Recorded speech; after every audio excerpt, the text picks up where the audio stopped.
اور جنہوں نے غریب نواز کو ہند کا راستہ بتایا ہو پھر ڈر کس بات کا؟ جب آپ بیدار ہوتے ہیں تو اپنے ساتھ 40 کتب اس اولیاء کرام کی السلام علیکم ورحمۃ اللہ وبرکاتہ۔ ناظرین اکرام، امید کرتا ہوں آپ سب خیر و عافیت سے ہوں گے اور اپنے گھروں میں خوشحال ہوں گے۔ ناظرین اکرام، جیسا کہ آپ سبھی حضرات جانتے ہیں کہ درگاہ خواجہ غریب نواز پچھلے 8.5 سال سے اجمیر شریف میں موجود ہے۔ جی ہاں ناظرین اکرام، اور آپ نے ابھی یہ بھی سنا ہوگا کہ درگاہ خواجہ غریب نواز کو مندر ہونے کا دعویٰ کیا جا رہا ہے۔ خواجہ غریب نواز ایک اللہ کے ایسے ولی ہیں، ہندو اور مسلم دونوں کے دلوں پر راج کرتے ہیں۔ جی ہاں دوستو، یہاں دھرم کا کوئی معاملہ سامنے نہیں آتا ہے، سبھی دھرم کے لوگ جاتے ہیں، چاہے وہ عیسائی ہو، ہندو ہو، مسلم ہو، یعنی کہ سبھی دھرم کے لوگ جاتے ہیں آپ کی درگاہ پر۔ تو ناظرین اکرام، درگاہ کو مندر ہونے کا دعویٰ کیا جا رہا ہے۔ اسی کو لے کر مفتی سلمان اظہری صاحب کا بہت بڑا اعلان سامنے آیا۔ ہم آپ کو پورا ویڈیو دکھانے والے ہیں، تو آئیے بنا کسی دیری کے دیکھتے ہیں مفتی سلمان اظہری صاحب کا پورا بیان۔ ہم ہندوستان کے جملہ مسلمان جتنے بھی ہیں، ایک مرد قلندر، مرد درویش سیدی سرکار معین الدین حسن چشتی غریب نواز کے اس ہند میں رہتے ہیں۔ ظاہر سی بات ہے کہ ان کی سیرت ہم سب کے لیے ایک بہت بڑا مشعل راہ ہے، بہت بڑا نمونہ عمل ہے۔ آپ کو پتا ہے غریب نواز کو ہند الولی کہا جاتا ہے۔ وجہ یہ ہے کہ ولی کا ہندوستان ہے، یہ نہیں ہے کہ ہندوستان کا ولی، بلکہ یہ پورا ہند ہی ولی کا ہے۔ دربار غریب نواز سے ہندوستان کو جوڑا گیا ہے، سلطان الہند بھی کہا گیا، سلطان الاولیاء بھی کہا گیا۔ لیکن جانتے ہیں ان کے آنے کا راستہ اتنا پیچیدہ تھا۔ وہ سن 583 کی بات تھی، 583 ہجری چل رہی تھی، جب آپ حرم کعبہ سے نکل کر مدینہ طیبہ جا رہے تھے۔ اس وقت آپ کی عمر تقریباً 45 سال کے آس پاس کی تھی۔ نہایت ہی عبادت گزار، تقوی شعار، 20 سال اپنے پیر و مرشد کی خدمت کر کے وہ حرم کعبہ میں پہنچے تھے۔ 20 سال کے بعد جب مسجد نبوی میں گئے تو عجیب سی کیفیت تھی۔ سلام کیا رسول پاک صلی اللہ علیہ وسلم کے دربار میں، تو جواب قبر انور سے آیا، وعلیک السلام یا معین الدین شیخ البر والبحر۔ اے معین الدین، تجھ پر میری سلامتی ہو، اللہ کی سلامتی ہو، جو خشکیوں کا بھی اور تریوں کا بھی تجھے امام بنایا گیا ہے۔ اور آواز یہ نبی کریم صلی اللہ تعالی علیہ وسلم کے دربار سے سننے والی آواز تھی۔ آپ گھبرائے تھے، تھوڑا سا سراسیمگی تھی۔ یہ ہندوستان کی طرف اشارہ کر کے میرے آقا صلی اللہ تعالی علیہ وسلم نے فرمایا تھا کہ تجھے ہند کی ولایت دی جاتی ہے۔ اس وقت تک سرکار غریب نواز کو نہ ہندوستان آنا کبھی ہوا تھا، نہ ہندوستان کے علاقوں کو آپ نے کبھی دیکھا تھا، کیونکہ سجستان جو یہاں سے کافی دور ہے، افغان کے قریب ایک علاقہ سنجر، جہاں پر آپ کی ولادت ہوئی، وہاں سے نکل کر کے آپ نیشاپور میں آباد رہے۔ اس کے بعد 40 سال کے بعد حرم کعبہ اور حرم مدینہ میں رہے۔ لیکن اچانک یہ بات کہ تمہیں ہند کی ولایت دی جاتی ہے، ایک تعجب والی بات ہے، نئی جگہ پر بھیجا جا رہا ہے۔ آپ دوبارہ شام میں نبی پاک صلی اللہ علیہ وسلم کے دربار میں حاضر ہوئے، اور سلام پیش کرنے کے بعد، کیونکہ یہ خوشی کی بات تو سب کے لیے تھی کہ ہندوستان کو اللہ تعالیٰ ایک عظیم ولی بھیج رہا ہے، لیکن جس کو بھیجا جا رہا ہے وہ بے قرار تھا، بے چین تھا، کیونکہ نہ راستے پتہ ہے، نہ ملک کے حالات معلوم ہیں۔ بارگاہ مصطفیٰ صلی اللہ علیہ وسلم میں دوبارہ جب حاضری ہوئی، عرض کیا آقا آپ کا حکم، اس کی تعمیل کے لیے بندہ حاضر ہے، لیکن نہ یہ فقیر ہندوستان کے راستے دیکھا ہے، نہ وہاں کے حالات معلوم ہے۔ حضور پاک صلی اللہ تعالیٰ علیہ وسلم کے دربار میں یہ اپنی بپتا سنا رہے تھے، داستان غم سنا رہے تھے، غنودگی طاری آ گئی، یعنی نیند سی کیفیت آ گئی، اور بارگاہ رسول صلی اللہ علیہ وسلم میں ایک دیوار پر ٹیک لگا کر جیسے ہی آپ کی آنکھیں بند ہوئی، رسول کریم صلی اللہ علیہ وسلم تشریف لائے اور اشارہ فرما کر پورے ہندوستان کے نقشے آپ کے سامنے کھول کر رکھ دیے، اور پھر غریب نواز کو یہ بتایا بھی کس جگہ سے تمہیں سفر کرنا ہے، کیسے تمہیں جانا ہے، اور کہاں تمہارا مسکن ہوگا۔ سرکار غریب نواز فرماتے ہیں اس ایک خواب میں میں نے رسول کریم صلی اللہ تعالی علیہ وسلم کے ہاتھ میں اجمیر کے پہاڑ بھی دیکھ لیے، وہاں کے قلعے بھی دیکھ لیے تھے جو موجود تھے۔ اور اس کے بعد پھر کس بات کا خوف ہے، کس بات کا ڈر ہے؟ جنہوں نے راستے بتائے ہیں وہ ہادی رسول، وہ ہادی عالم ہے۔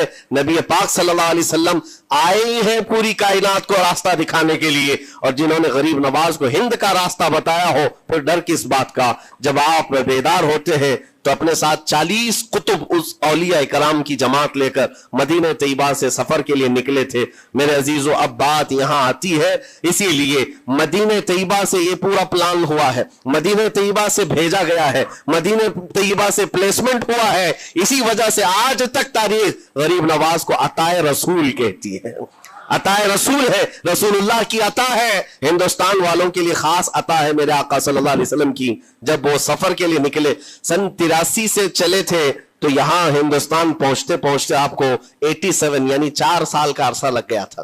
4 سال کے عرصے کے بعد آپ پہنچے میرے عزیزوں. نہ پلینوں کا سفر نہ جہازوں کا سفر کہ اڑ کر کے ادھر سے ادھر آ گئے, وہ تو پیدل قافلہ نکلا تھا, درویشوں کا قافلہ تھا, اور وہاں مدینہ طیبہ سے نکل کر بغداد پہنچے. بغداد میں اولیاء کاملین کی صحبت پائی, وہاں سے پھر نیشاپور, پھر اس کے بعد ہرات اور افغان کے علاقے ہوتے ہوئے لاہور پہنچے. لاہور میں سرکار داتا گنج بخش عالم رحمت اللہ تعالی علیہ کے دربار میں چلہ کشی فرمائی, وہاں سے دلی پہنچے. یہاں یہ پورا جو راستہ ہے 4 سال کا میرے عزیز و تاریخ میں ہے. سرکار غریب نواز جس راستے سے چلتے جاتے تھے جو کافر یا مشرک بھی دیکھتا وہ دائرہ اسلام میں داخل ہو جاتا نا. نور الہی, نور وحدت کا ٹکڑا آپ کی جبین اقدس پر ایسا چمکتا تھا کہ لوگ جو آتے وہ پھر آپ کی صحبت سے دور کوئی جاتا نہیں تھا.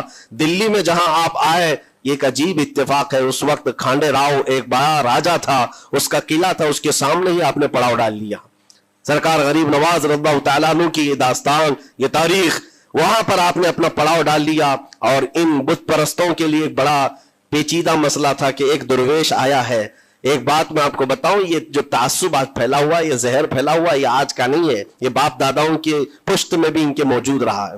اسلام اور مسلمانوں کے خلاف زہر مشرکین کے دلوں میں یہ بہت پرانی چیز ہے, نئی نہیں ہے, بہت پرانی چیز ہے.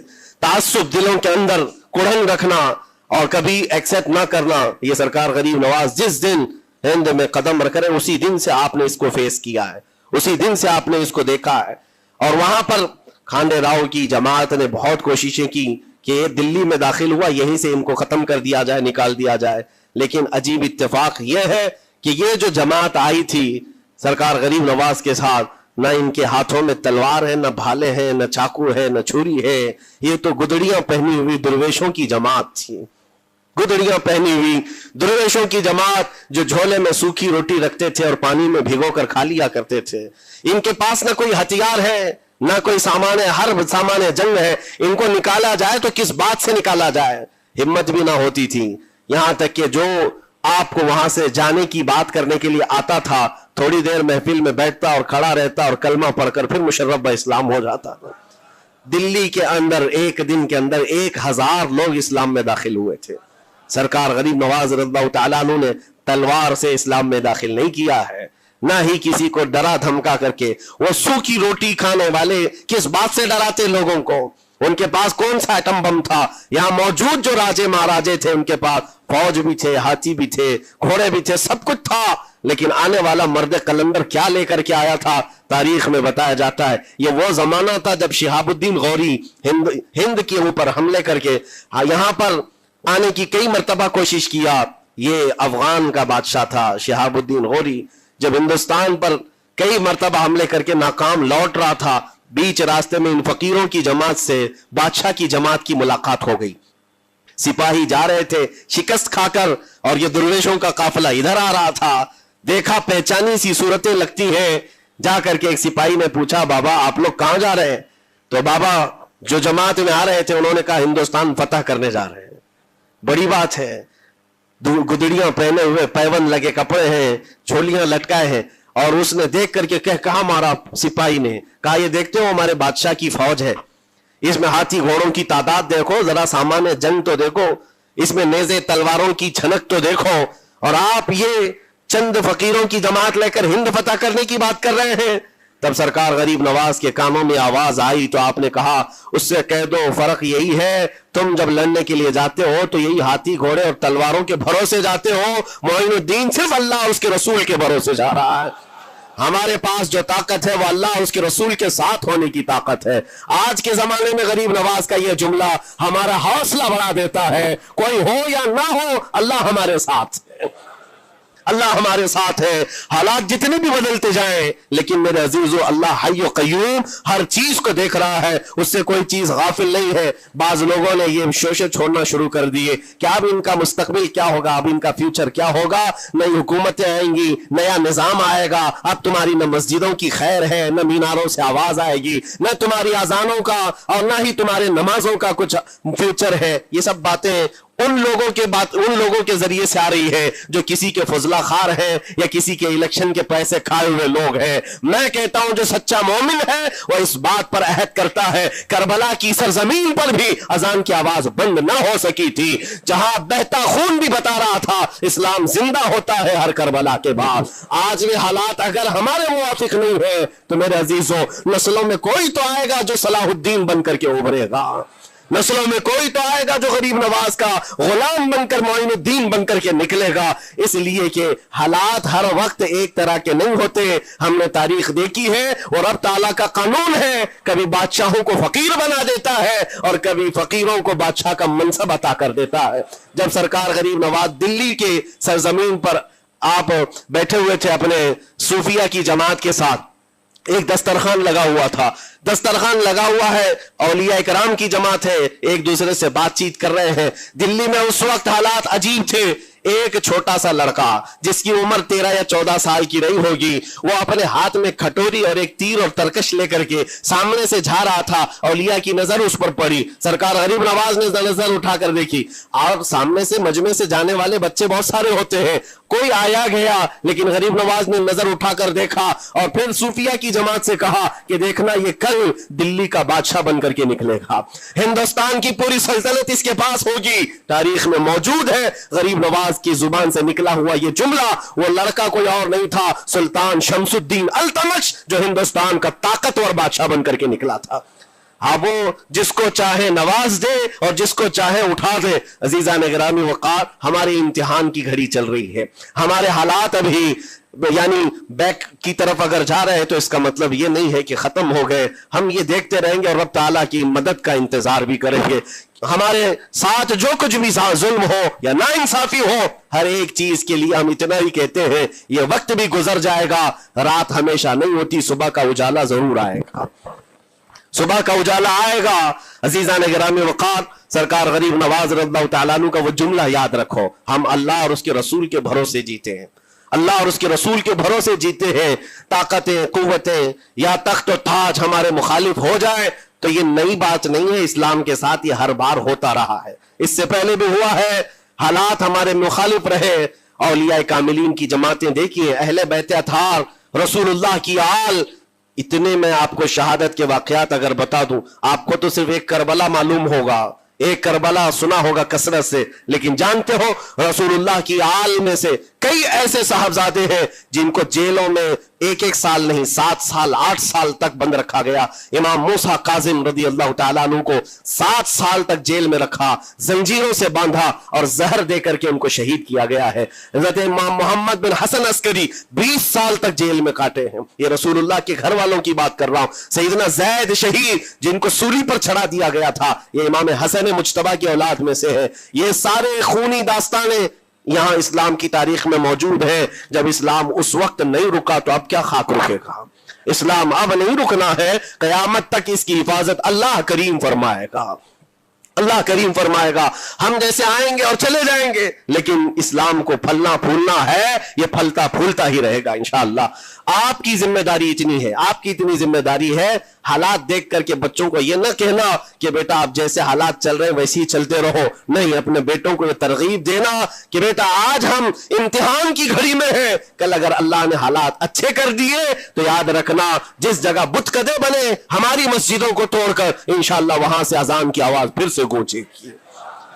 اذان کی آواز ہے, یہ بچوں کو نصیحت ہونی چاہیے. ہماری تاریخ مٹانے سے مٹتی نہیں ہے, ایک دور آئے گا پھر جب اللہ کریم چاہے تو یہ تاریخ کھل کر کے لوگوں کے سامنے آئے. ہم کسی پر ظلم کرنے کی اجازت ہرگز نہیں دیتے, اور ساتھ ہی اسلام یہ بھی کہتا ہے ظلم ہو جائے تو سہنے کی اجازت بھی نہیں ہے.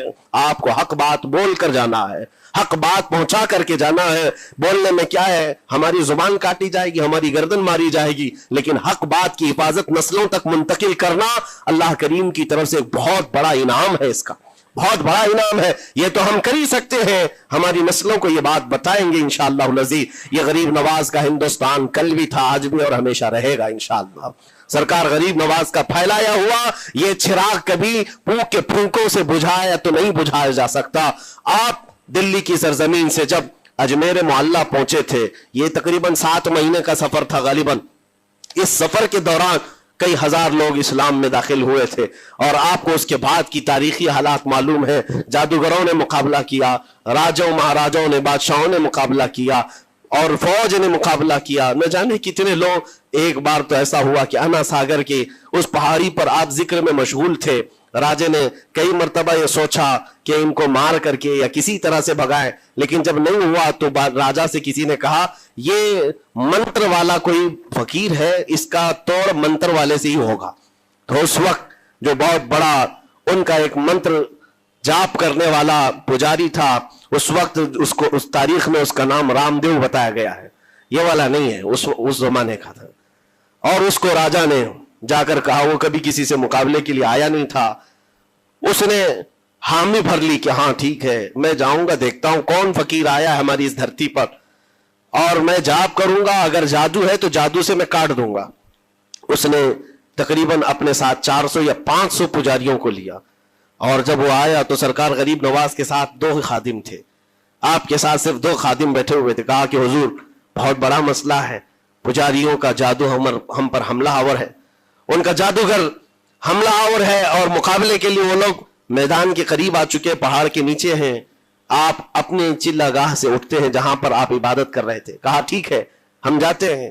اور اس کے بعد سرکار غریب نواز نے کہلا بھیجا اپنے خادم سے, کہو کہ وہ اپنا منتر پڑھیں, ہم اپنا منتر پڑھیں. وہ اپنا منتر پڑھیں جو بھی ان کے جادو کا ہے. اب جب وہ پنڈت نے, پجاری نے دیکھے بغیر اپنے سارے پجاریوں سے کہا کہ جیسے ہی وہ درویش آئے گا, وہ فقیر آئے گا, ہمارا یہ منتر ہے, یہ پڑھنا, وہ آگ میں بھسم ہو جائے گا, دنیا دیکھے گی. سبوں نے کہا ٹھیک ہے, لیکن ابھی کسی نے دیکھا نہیں تھا. لیکن جیسے ہی وہ اپنی جھوپڑی سے یہ مرد قلندر جلوہ رسول لے کر کے نکلا تھا, جمال رسول لے کر نکلا تھا. بیٹا ہے کس کا؟ حسن و حسین کا بیٹا ہے, فاطمہ زہرا کا بیٹا ہے. جیسے ہی باہر آئے, وہ منتر جو سکھایا گیا تھا سب کے قریب قریب آئے. 400 لوگوں نے وہ غریب نواز کی پیشانی کو دیکھ کر منتر پڑھنا شروع کیا. اور منتر کیا تھا؟ ان کی زبان سے لا الہ الا اللہ, لا الہ الا اللہ, لا الہ الا اللہ. لوگوں نے کہا یہ ادھر کیسے آ گیا کلمہ؟ اور جا کر اس رام دیو سے کہا گیا, اس نے کہا کہ یہ 400 کے 400 لوگ تو کوئی اور ہی کلمہ پڑھ رہے ہیں, کوئی اور ہی کلمہ پڑھ رہے ہیں. وہ اتر کر کے آیا ہاتھی کے کجاوے سے نیچے, اور سرکار غریب نواز کو دیکھا تو اس نے کہا یہ جھوٹ نہیں کہہ رہے, میں بھی وہی پڑھتا ہوں جو یہ پڑھ رہے ہیں. آپ کو تاریخ میں پتا ہو کہ اس کا نام سرکار غریب نواز نے شادی دیو رکھا اور اپنے مریدین میں شامل فرمایا, اور زندگی بھر سرکار غریب نواز کے خلفاء میں اور آپ کے خادموں میں شامل رہا. یہ تلوار سے اور چاقو بھالے نیزے سے نہیں کیا گیا تھا, وہ نور مصطفیٰ کی جلوہ گری تھی. جہاں نظر اٹھایا وہاں کے دلوں کی کالک کو دور کر کے ان کے دلوں کو بھی روشن فرما دیا تھا. آج ہم بھی یہی تمنا کرتے ہیں, اجمیر اسی لیے جاتے ہیں کہ ایک نظر ہم غریبوں پر پڑ جائے اور دل کا کالک اور دل کی کالک نکل جائے اور پھر دل چمکنے لگ جائے, کیونکہ اللہ کے ولیوں کی نظر جہاں پڑتی ہے وہ جگہ بھی روشن اور تابناک ہو جایا کرتی ہے. مولا کریم سرکار غریب نواز کی نسبتیں زندگی بھر ہمارے ساتھ قائم و دائم رکھے, اور پھر اپنی نسلوں کو بھی اللہ تعالیٰ ان کے غلامی میں شامل رکھے. اجمیر ہم جا نہ سکے, لیکن یہاں سے ہم یہ التجا کریں گے غریب نواز کے دربار میں, خواجہ ہند وہ دربار ہے آلہ تیرا, کبھی محروم نہیں مانگنے والا تیرا. تیرے در کی یہ کرامت دیکھی ہے بارہا, تیرے در کی بارہا یہ کرامت دیکھی ہے. غریب آئے اور ہو گئے غریب.